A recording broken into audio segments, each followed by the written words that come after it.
What's up, everybody? It's Michael Sikand here. Joined by the one and only Sandhu. Who the heck are we? We're two guys in our early 20s. We sold our first company to a major media conglomerate just after graduating college. And to literally no one's surprise, we are now doing a podcast. Why should you listen to us? I'd like to think that we're taking the middle finger to how entrepreneurship podcasts have been done historically. Screw the high-level advice. We're going to take you deep into the trenches of what it takes to build with lean entrepreneurship. Actionable strategies, tactics, mental models, stories from some of the smartest young people in business. We're going to bring you their stories so that you can steal them and take their tactics and apply them to your own venture. Yeah, so whether it's trying to hack your way into the right rooms, create FOMO with key customers, or building out the right team in the most lean way possible, our goal is that you feel inspired or amped up to go build your next revenue-generating business. So this is going to be the primary format of the show. It's going to be us telling you stories from other young, successful entrepreneurs in 30 to 45-minute episodes one time a week, and we're going to bring in these founders sometimes for an interview. And yeah, we're going to pepper in our own insights too. We've done some shit. We did some small boy shit. A little bit. I think we got a little bit of credibility up here. Yeah, just a little bit.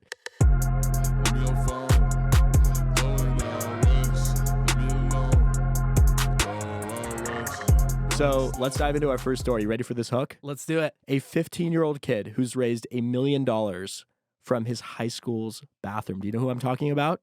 I might have a little bit of an inkling. Does Eric Zhu ring a bell? Yeah, fellow Indiana guy. Yeah, this kid's been all over Twitter. He's become famous for this little shtick wherein he talks to his investors from his high school bathroom by, grabbing the hall pass and skipping out of class. And here he is on his knees with the laptop sitting on the toilet. He's talking to investors in his fund, investors in his startup, and he's the founder of a company called Aviato, which is a search engine for early stage startups. He's raised $1 million for it. But what might be even more impressive is he's also raised 20 M's for his new venture fund called Bachmanity. Do you know the source of where he got the names for both of these companies? I think I do. It's from a show you like, right? Yeah, Silicon Valley. Erlich Bachman, a legend. If you are in the startup scene whatsoever, you've probably seen the show. Yeah. Well, it's so funny, dude, how movies and TV shows really inspire young founders. Yeah. And it inspired us a lot. I guarantee you, if I was in this kid's shoes, I would have called my fund Stratton Oakmont. Yeah, dude, he took it to the next level, though. It was not even like he just used them for inspiration. He, name for name, letter by letter, used the same name of the companies in the show. He stuck to the shtick. He named both his companies after the show. So let me tell you a little bit about Eric. So he first started by streaming Roblox videos on YouTube, and then he ended up running into some kind of hacker channel. And he ended up being an early stage employee at a couple of startups starting from the age of 13. So this is prodigy type shit. Works on a few businesses. I think he actually has a few acquisitions. He did an ed tech company, which had 50,000 people on a wait list. These were like quick exits. I think the first one he was involved with, the second one he founded. Yeah. But he's obviously built up the most clout for Aviato, right? And the story behind that. And it just goes to show how powerful storytelling is, right? You have his age, you have this shtick in the bathroom, you have this whole Twitter personality, and it really goes to show how important it is to have that good narrative behind your company, right? And it reminds me a lot about kind of when we started in that we were building a media company.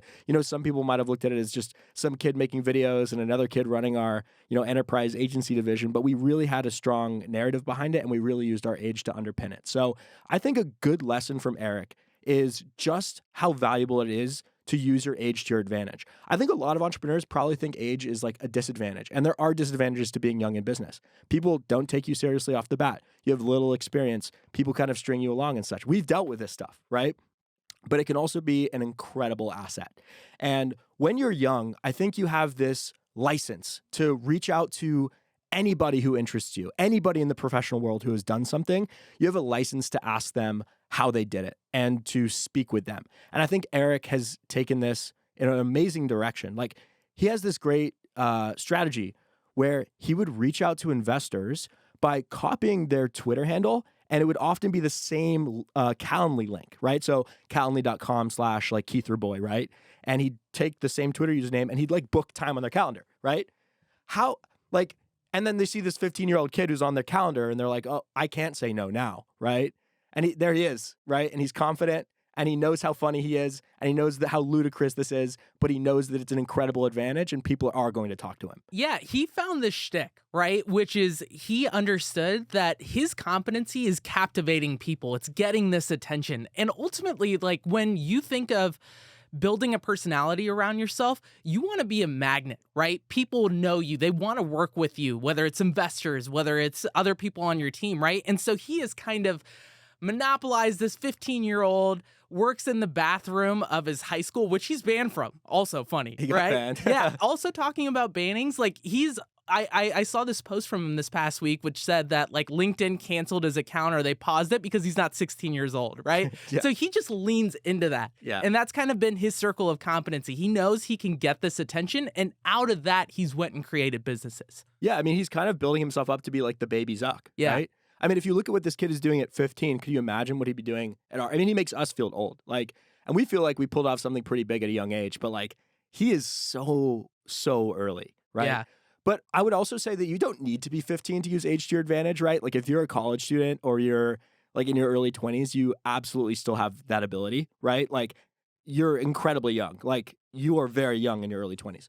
So for me, like when I got started, I would reach out to various entrepreneurs and executives. I started Our Future as a podcast right before we got into short form video, before we got into our agency stuff. And it would be like, hey, I'm a 20-year-old kid. I've had X, Y, and Z guests, have a little credibility. When I was 20 years old, I made friends with some of the most powerful people in corporate America. Like I have their contacts in my phone, right? C-suite at Spotify, at Chipotle, at huge businesses. And I was able to do that just because of my age. And not only my age and my curiosity, but because I was giving a platform as well, right? And I think that's a valuable tactic that any young person can steal is if you start an interview newsletter, you start an interview podcast. It's an amazing, amazing way to get started because you're also giving value to them as well. I think also like, here's what holds a lot of young people back, right? They're afraid, right? It is, if I take this chance to write an email or reach out to some successful person, like what is the repercussion going to be, right? I think really at the end of the day, the worst thing that can happen is they just don't respond, or they respond and they say, you know, not a good time right now. Maybe let's revisit this in the next few months, right? But I think to your point about you have this license to reach out, these people are so busy, right? People are hitting their lines 24/7. But I think there is some sense of fulfillment that comes from wanting to help helping young people, right? And I think that is the advantage right there. It makes them feel good. They know they're not getting, you know, actual real value out of it. It's not a transactional thing. And I think as soon as you can understand that, you can use it as a superpower. Absolutely. I mean, we've both been in that situation. Like I've emailed back and forth with Bill Ackman. I've interviewed back and forth with Mark Cuban. It's like a strong subject line and an interesting body paragraph about your age and why you're going to take over the world one day. Like they love that chutzpah. They love that gusto. And I think a lot of young people are timid and they take no for an answer. And I think I listened to an interview with Eric and he's like, what makes me different from all my other peers in high school is I don't take no for an answer. Right. And I think he's really exemplified that ability. But I also think that when you then get the chance, right? Say someone that does give you some time out of their day, right? It's a really successful person. They've agreed to speak with you. You've got to know your shit, right? That's where you have to make up for the inexperience is being prepared. And I actually had one of my mentors invest in one of Eric's companies. And what was interesting about that entire thing is that he may be 15 years old, but he knows all of the lingo, right? He is up to date with all the VC terms, all of the FOMO little tactics that you can use, the whole, hey, I got one spot left in my round if you want in, like not showing any desperation. And I think that's how you make up for being young and inexperienced is just doing the prep work ahead of time. Right. You get on the call, you're like, yeah, I'm a high school student, like whatever. No, like know your fucking shit. Like, and know what you want too. Yeah. I mean, when I would interview some of these executives, I never went into it cold. Like I always researched everything about them, their company. I had my script there on the right. I think that's when I knew I would be a very rich person when I was 20 years old. I was like, I'm literally talking to dozens of the most successful people in the world. And I've managed to find a way to do it. I know that I'm going to be successful in the future.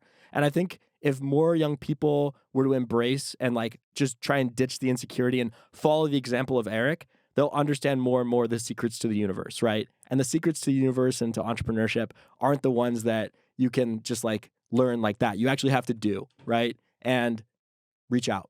send the message, Remember, make like, the post. closed mouths don't get fed. No. Right? And I think back on one of the FOMO lines that we would use when it came to trying to get investors to fund our round, right?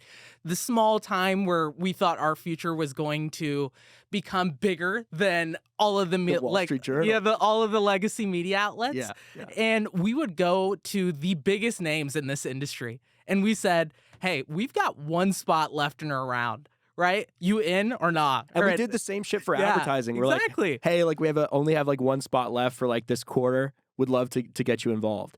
And that's something I cherish. Like that knowledge is something I'm going to apply to all of my future ventures. And FOMO is so important in the investor landscape. And it's just so important in business in general, right? Are you the hot new thing? You've got to get in. And that's something that young people can have. It's the confidence. It's not your experience. It's not your skill set. Work on the confidence side of things, right? How can you develop, just like get wet, like try and reach out to people, try and like get out of your comfort zone.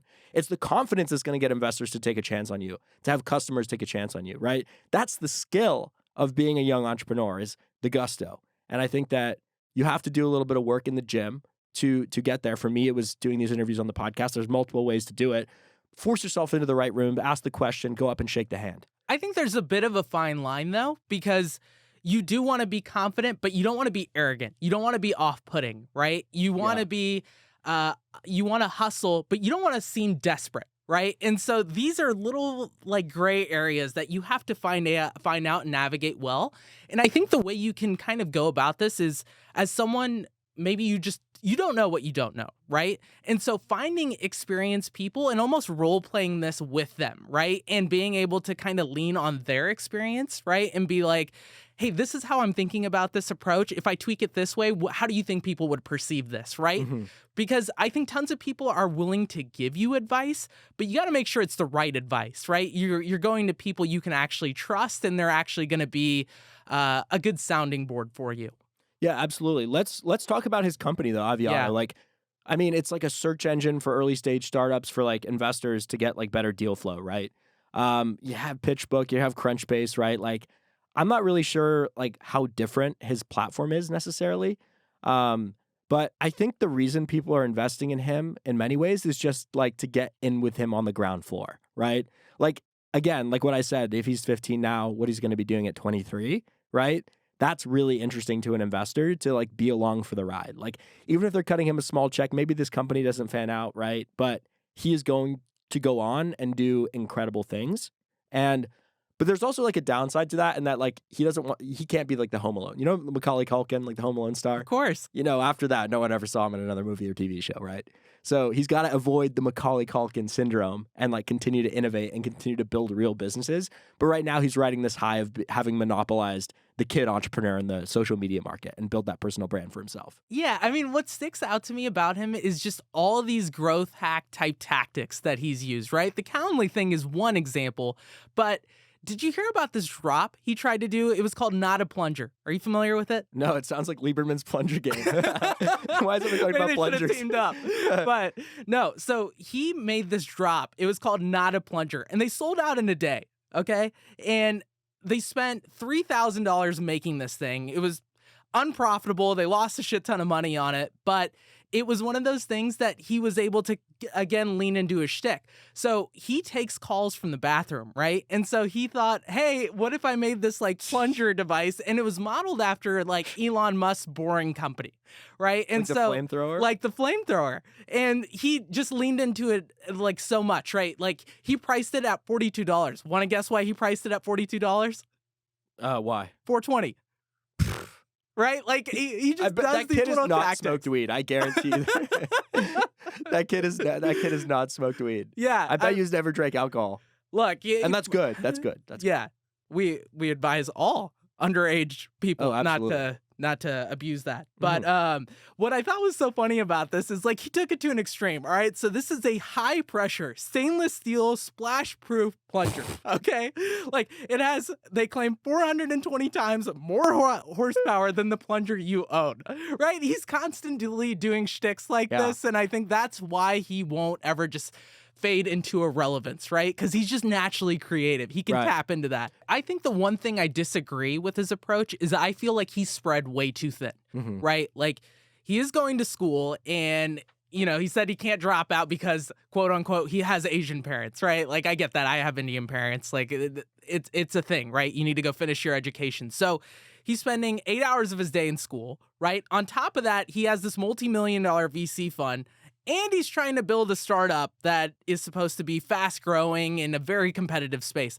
How do you actively make time to go do 3 very challenging and separate things all at the same time? I am a firm believer that in order to be the best at something, you really have to focus and channel your efforts, right? Because how do you actually win, right? It is you're thinking about problems, you're thinking about solutions, right? And it is the one thing that is consuming, or maybe even 2 things that is consuming your headspace throughout the day, right? That is how you can think critically and come up with unique solutions. And I think when you're spread out too thin, it actually is to your demise. I mean, I have to agree with that. I think when I started Our Future, it was like what I said in retrospect when the acquisition closed was every day I swung my legs out of bed with a vision to put another brick on the wall, right? Every day I just put another brick on this wall that I was building, and eventually it was tall enough to earn us the honors and the accomplishments in which we got, right? So I think focus is key. There's no bigger turnoff to me than seeing a young founder have their head in a million places. I want to do an app. I want to do this. I want to do that. It's very easy to have shiny object syndrome, especially once you have a little bit of success, right? You just want to do like a ton of stuff. You want to be leveraged. You want to be like these Twitter guys. Like you want to be like Wilkinson and be investing in all these projects and then find an operator to do this or that. But it's really hard to do that at scale, to have a bunch of different projects going. You need a lot of capital and a big team. So I think, again, advice for young entrepreneurs: keep your head in the game, don't have shiny object syndrome, and focus on something where you have a core skill that can grow and you can make money, and then eventually hire a team and scale it into some major opportunity and move on to the next thing. Something that sticks out to me about what you said is building brick by brick, right? Because I think one thing you have to realize is that you should have an end outcome in mind, but recognize that the path there, you have to be flexible on. You cannot be rigid, right? And I think for us, a big learning was that the goalpost changed, right? It went from, we want to build the biggest standalone media giant that the world has ever seen, to, hey, actually now understanding the limitations of this industry, we want to partner with one of the bigger media companies and build something truly magnificent, right? And so the goalpost changed, but our path was fluid, right? If we had almost pigeonholed ourselves, it would have been very, very hard, right?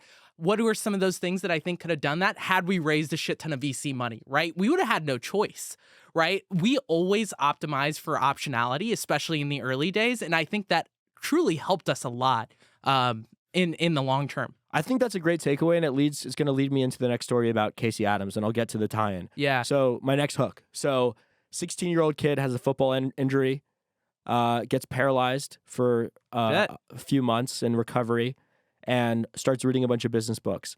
He ends up becoming the teen interviewer, ends up with Larry King, some huge celebrities, Rick Ross on his podcast, then exits his first tech company by the age of 21, now is building an AI business, has a big podcast. The man goes by the name of Casey Adams. He's a good friend of mine, and I think he's done something really, really, really cool.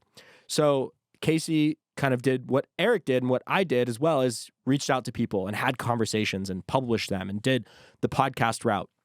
I was also a little jealous of Casey, actually, because I was interviewing big name people at his age, and so was he. And I was like, oh, he started like 3 years before me. I was like, oh, this guy's like 250K Instagram followers. Like, what the hell? Like, my podcast is better. It was cool when we actually were able to become friends. When you find someone like you're a little bit competitive with, and then you end up, at the end of the day, you realize that there's market space for you all, right? It's like Sam and Austin now being friends. Sam, I'm the founder of The Hustle, and Austin, our CEO at Morning Brew. So he was he was like doing a little bit of agency work as well as his podcast. And he had like an automotive TikToker reach out to him and be like, hey, like, Ferrari reached out. Can you guys make me, they're asking for a media deck. I don't even know what that is. And he's like, yeah, sure. We'll spin it up for you. So manually, he builds like, this PowerPoint for the kid. Guy gets a deal with Ferrari. And then he's like, yo, like Pennzoil reached out. Can you update all my numbers? And that's when the light bulb moment came off. It's like, build for annoyances. You don't have to reinvent the wheel, right? Like, Casey built a platform where it takes live data, right, from all your social channels, gives you a nice digital resume, and it was right as the creator economy was taking off. It was a phenomenal idea. And it was from that experience of like, oh, like this is a slight pain point. It's an annoyance for a creator to constantly update their numbers. But by building a software platform in that space, he was able to eventually build a company that could be acquired and had a subscription business model. Like it was really, really good. Have you used the product? I did. I used it back. I never actually sent it to a brand. Like I was always really big on you and I having our own like proprietary like deck, but I did actually play around with it and like, you know, threw the numbers in and stuff. It's an ingenious product because it's so simple, right? So simple. There's not anything that crazy when it comes to actually building it out. You could probably do it with a few overseas developers, and that's probably what he did in the early stages. But there's a few things that stick out to me, right? Again, he used his license for being young, and he was getting these interviews with really, really big name people that were able to become sponsors and really supporters and mentors of his, right? And so he positioned himself really well when it came to building the right connections. He himself was a really good podcaster, right? And he got signed by this bigger podcast network right now. So now he's in this massive network with a tons of other creators and stuff, right? But again, he played in his circle of competence, right? Now, if he had gone and tried to build a car or something, like, and what he was doing was podcasting in his day-to-day, and he was actually like creating content, like that is very, very hard to do. But he created a product that actually stemmed from an agency need. And that is actually something that's really interesting about agencies is you're kind of on the front line with these companies and you get like this first-person view into what their problems are, and then it's like, how can I productize? Yeah, how do you develop something out of this, right? And so I think that's something Casey did really interesting and really well. And then he did it in a short time span too, right? Like he built and sold this company in 18 months, right? That's pretty crazy. And Viral Nation is pretty big, right? Yeah. Like people know what that company is. It wasn't just some small sale. Yeah, absolutely. I think what's really impressive as well is his flexibility. So he was in talks with investors, and Viral Nation came in with the acquisition conversation while he was in talks with investors. It was just like us with Morning Brew and like a few other companies who were interested in taking us on, right? And he knew the destination. He knew that he could build a big company out of this.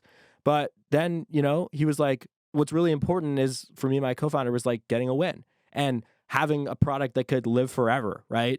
And I think we had like the same idea. And he ended up getting into those talks and selling the business instead of raising money. And I think that's another great example of, you know, the goalpost stays the same, but the distance from which you kick the ball is the same. Perhaps that's a good analogy. Yeah, man. I also really am interested in how he went about building this company, right? Because when he had this idea, right, again, identified through an agency need, he didn't just go start developing automatically, right? What he did was he took the idea and then he went to 5 to 10 creators who he thought would be a good use case for this and then said, hey, is this something you would actually use? Is this an actual problem that you guys have? Like, is this a nice to have or is this a need to have, right? And I think in a world where you know, people kind of amplify their numbers and you kind of see some fugazi happening behind the screens, right? Like this was a very needed product. Well, it was also good for brands. Yeah. This was good for brands. Like it was great for the creators, obviously. Yeah. It was good for brands because they could verify the social numbers. In real time. Yeah. We love, you know, us creators and media guys, we love to pump numbers. It's a vanity game. I pump those numbers, baby. That's like my skill, is putting an extra zero on that PowerPoint. There, Charlie Javis. I love putting an extra zero, maybe 2 extra zeros. All right. Oh man. But no, it was good for both sides, the B2B and the B2C angle. And I think it was really, really smart. And that Media Kits like was a great extension of what he was already doing. So I think that if Casey had tried to build this product, having not done the podcast before, it wouldn't have succeeded. So try and like start your business career. Like I know some people listening probably already have a business, but maybe you're early, maybe you're high school, college, whatever. Like try and build a business that takes very little friction to get started. Agency, right? That's what gave Casey his idea. And the podcast is what gave him his investor connections, the gusto, and the confidence. So I think creating content, whether it's TikTok, YouTube, podcast, great first business, right? If you can actually get people's attention and start monetizing that through brand deals, AdSense, whatever, that's such a great first business to start. You understand distribution, and then you start to learn like the more operational side to things and getting money through the door and hiring people and getting a team around you. The same goes with agencies, right? The only thing you need to do to start an agency is have one skill that you can do fully by yourself and have someone pay you to do that. In Casey's case, it was like make a PowerPoint. He probably had that skill, probably an artistic guy, like good at marketing and shit, did that. And then it became like an agency, right? For us, it was like editing like these TikTok clips. And then once you're in that position, you're generating some money. Now you can start thinking about productizing it. And it's like you start as a creator and then Mr. Beast's Feastables, right? You start just content, then you build a business. And I think it's a great flow, right? Yeah, I also think that one thing you have to recognize is that as young people, we get so caught up with the money, right? Is like, how can we make something that makes money super quickly, right? And in the beginning stages, you should actually be optimized for learning. Like, put the money to the side, right? Like, whether it's starting an agency, go get the deals and even do the work for free, right? That is the biggest hack. Build up the case studies, right? Like, when Casey probably went to these creators who he was trying to onboard for the product, he probably wasn't charging them full price, right? He probably was giving it out for free so he can test and iterate. And then that actually builds dividends over the long term, right? Because if you can get a bunch of people to buy in early, now you can go and charge premium prices to the actual customers with deep pockets and have the ability to pay the rates you want, right? And I think that is a big mental unlock or mental hack you have to recognize. I think it's a good piece of advice. It's also strange you saying that because Simi giving something away for free.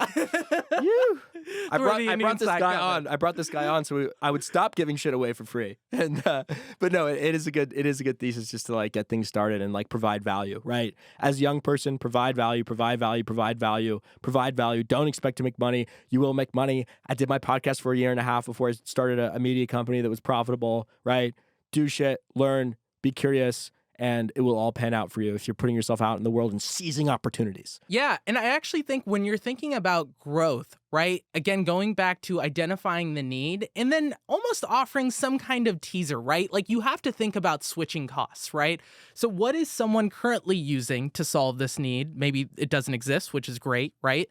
Or what are they actually using and how can you reduce the friction for them wanting to join your product? So something I thought was really interesting about what Casey did is he went to a shit ton of Twitch creators and gave them free Twitch memberships. And that actually led to over 10,000 people signing up for media kits after just 3 months of launching, right?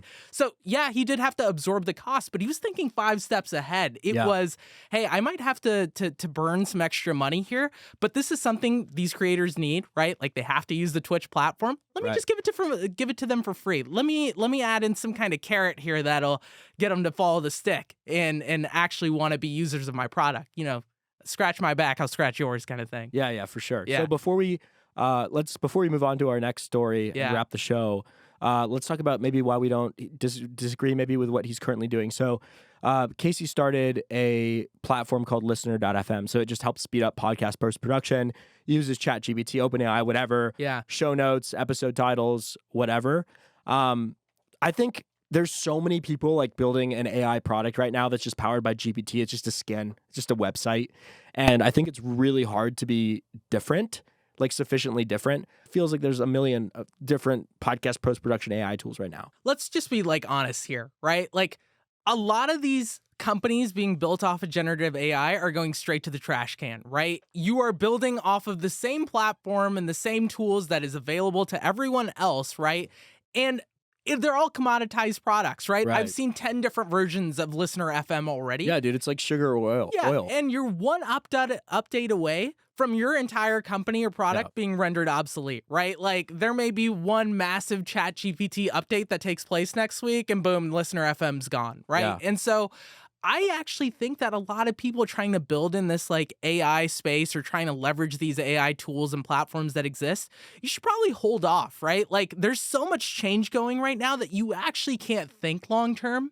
And so you should wait for the dust to settle before you go and try to navigate the space. I just think that there's way too many moving pieces and you have to understand the game in which you're playing, right? And when there's this much variability, you can't actually build something defensible unless you're like building the core infrastructure of something really new and unique. Right. I think with a lot of these generative AI tools, like the Emperor has no clothes. Like you're like you're literally just using like ChatGPT and like it's just not sufficiently different. And like you have to reach millions of users to make a $5, $10, $15, $50 AI product like a big business. Yeah. We've talked a lot about like extending your core competency into the next high leverage opportunity. With Eric, it was extending his competency being a startup builder and being the young baby Zuck and doing a fund because he attracts a lot of young founders in his network. That's why investors want him to have a fund. With Casey, it was going from podcasts to like media kits, right? Because it was a very natural extension from his content background, Instagram background. But what a lot of people are doing now is taking that core competence, that skill they have, and they're trying to AI it. They're trying to AI-atize it. I don't even know if that's a word. They're trying it is now. They're all trying to AI-atize it into generative AI. I would just make people be a little careful of that, right? Is this coming from experience here? Well, Mister, we're going to turn our future into an AI media company. It's okay. It's not as bad as when I wanted to turn us into a Web3 media company. Oh, man. Maybe 2 months before Do Kwon shit the bed. So just be careful about, it's another shiny object syndrome, this AI shit. Like if you have a really great thesis, like great, but like might be a little bit too late if you're trying to do something dinky and small, right? Yes, sir.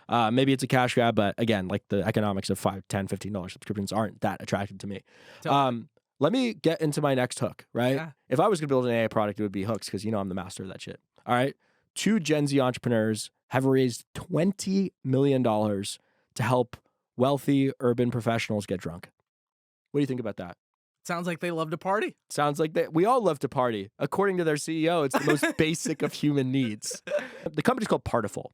They brand themselves as the Facebook group or Facebook events for hot people. So it's all like Gen Z graphics, like it's very aesthetic. And I remember using it for the first time when I arrived in Austin because our boy Sully invited us to a pregame. So yeah, get invited to a fuck ton of pregames on this Partiful app. I did it for my birthday party, which was absolute banger. So if that says anything about the success of this product, it certainly matters here. So yeah, you set up an event and then you'd like text people. I think what they did different from Evite and Facebook and such. For one, Gen Z wasn't using Facebook, big market opportunity.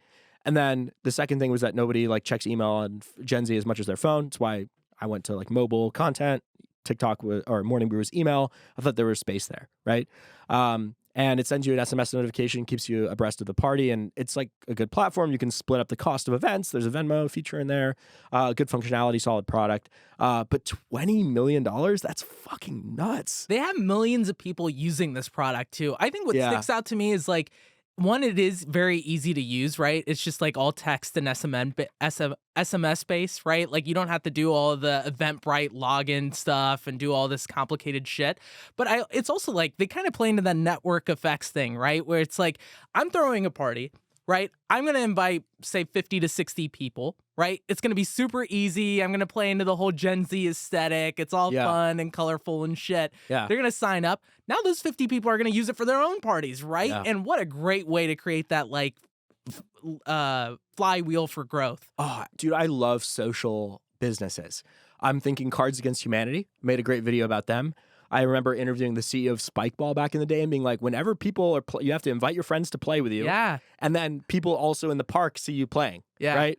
So I think the visibility behind these kind of like, it's like our boys who are starting Fetty, Austin Party Bus Company here in Austin.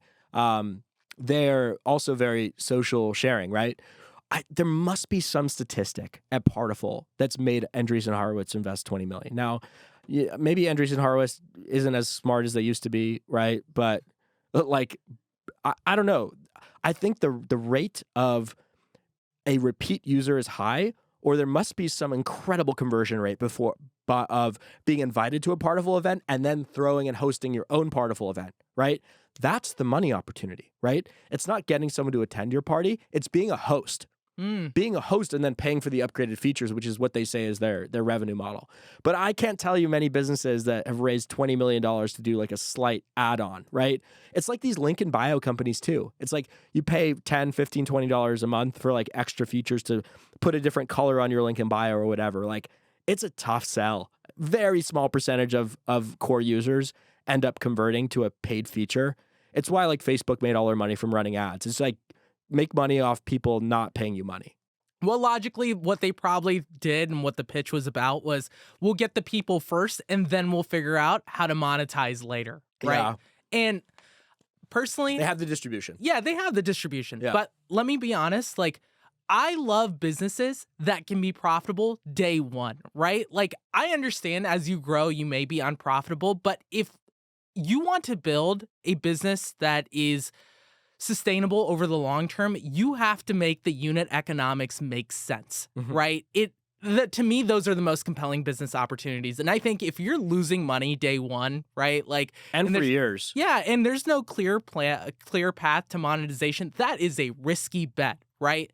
And I think that's just something you have to think about. For them, there's two main angles I think people suppose they will make money, which is either creating some premium version with more features or going to an ad-supported model. Let me be real with you. An ad-supported model sucks. We've been in media long enough. It ain't that fun. Yeah. I mean, I think programmatic ad-supported models are way better than like non-programmatic. And that when I say that, brand Look how deals it's and doing such for are not Snapchat, programmatic. though. Yeah, but like they're still a multi-billion-dollar company. Let's Yeah. be real. I think I just don't see a good ad model with Partiful, like in the user interface. People aren't spending a lot of time on it. I don't see a good thing. Some guy was throwing shade. He was like, yeah, I think some big alcohol or like party brand, events brand is going to buy them. Evite is a publicly traded company. It's worth $900 million. That's a lot of money. Could they become that for Gen Z? Maybe they're kind of poised to do that, but It's you have to get interesting. have to get to ticket sales. You have to get to percentage of products sold for that to Yeah. work. And they already said they don't want to work with businesses. So they're already like shutting doors. Dude, they made a tweet that's like, yeah, like excited to announce we've raised 20 million to make no money. We just want to help you guys party, babes, or some shit.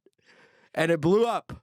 Look, they're really playing into the vibe. I will say both of them are very impressive people, right? Both went to Princeton. They both worked at Palantir. I think one of them worked at Facebook or Meta, right? Like, they're obviously very intelligent human beings, but I don't understand kind of the plan here, right? Like, I saw something about how they're planning to monetize off of creating recyclable, disposable cameras that are supposed to sell around $20 a piece. Yeah. Right? Like, these are things that don't scale. What the hell am I going to do with the camera, Yeah. right? Like, bro, look at fucking Kodak. This shit was dead years ago.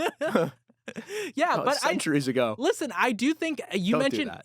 Don't sell cameras. You mentioned Eventbrite having like this big, market cap or whatever, right? Like, they may be a good buyer for this business. Eventbrite or Snapchat, this would probably be a very natural fit, like if they decide to exit to one of these two companies. Yeah, I mean, again, they could get their win, right? Like we did, right? You get a bunch of viewers, we had a bunch of users, a bunch of clients, whatever, trying for an acquisition. They probably are too. But dude, they can't do kind of what me and you and Casey did. They raised 20 mil. They've got to return money for investors. Yeah. It limits their options a lot, dude. And like, apparently they only have like 8 engineers. And like, it's like people, they aren't improving the product fast enough. I don't know. My theory is they're going to have to go B2B. They're going to have to go mainstream events or they're going to go kaput. Mark my words. All right. Noted. Come back at episode 50 to see how it all plays out. But I will say I respect their founder, Shreya Murthy, and I respect the strategies they took in embracing all the hate. Yeah. It's like they knew the stigma and they really played into it. They Just did like not Eric. give a shit. I love it. Play into the shtick, play into the hype, whatever it is, accept it and use it to create more opportunities. Yeah. Build your brand. Should we wrap? Let's wrap. Thank you everybody for listening to the first episode of our future podcast. We're super pumped. Going to be talking about so many other cool founders in our network and outside it. Hit me up on Twitter at Michael Sikand, Michael Sikand. Shoot me your business if you're working on one, you're under 25, young founder of such. We'd love to talk about your company and talk about the tactics you used and maybe even interview in the future. Yeah, I think same here. Shameless Twitter plug at _Simi_. But hit us with your ideas. Truly, this is a show where we want to highlight other young, successful people or people who are just on the come up, right? Like, this is the show for you. So recognize we're here. Hit us with your ideas. Hit us with your thoughts. We're here to listen. I always wanted, I could have never dreamed to have a podcast with Morning Brew. This is super excited. Excited to do it with you, bro. Real, dude. Let's go. All right, bro. Thank you, everybody. Yeah, Cheers. thank you. Stay frosty. Peace.